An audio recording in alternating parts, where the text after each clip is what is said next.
દુનિયાદારીથી બેખબર હાથમાં ચોકલેટ લઈને આમથી તેમ હસતી કૂદતી આ 5 વર્ષની બાળકી આજથી 1 વર્ષ પહેલા ભયંકર કુદરતી હોનારતમાં તેણે પોતાનો પરિવાર ગુમાવી દીધો। એના બાદ વડાપ્રધાન પણ તેને મળ્યા, જ્યાં બાળકી મીડિયાના આકર્ષણનું કેન્દ્ર પણ બની। અફસોસ, આજે 1 વર્ષ બાદ પણ બાળકી અને તેની માતાની હાલતમાં કોઈ ખાસ સુધારો આવ્યો નથી। આજથી 1 વર્ષ પહેલા વાયનાડ ભૂસ્ખલનમાં નાનકડી નાઈસાએ પોતાના પિતા, 2 બહેનો અને મામાને ગુમાવી દીધા।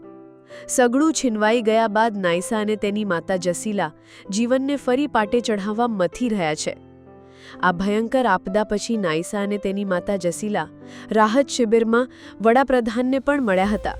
વડાપ્રધાનની મુલાકાત બાદ નાનકડી નાઈસા મીડિયાની લાઇમલાઇટમાં આવી।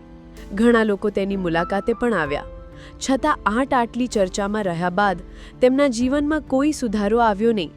બાળકી તો આજે પણ પીએમનો ચહેરો જ્યાં જુએ ત્યારે મોદી અપ્પા કહીને ખુશ થઈ જાય છે, પણ તેમનો સંઘર્ષ આજે પણ જેમના તેમ છે। આ નાનકડી દીકરી માટે તેની માતા અને માતા માટે આ માસૂમ જ હવે એકબીજાની દુનિયા બની ગયા છે।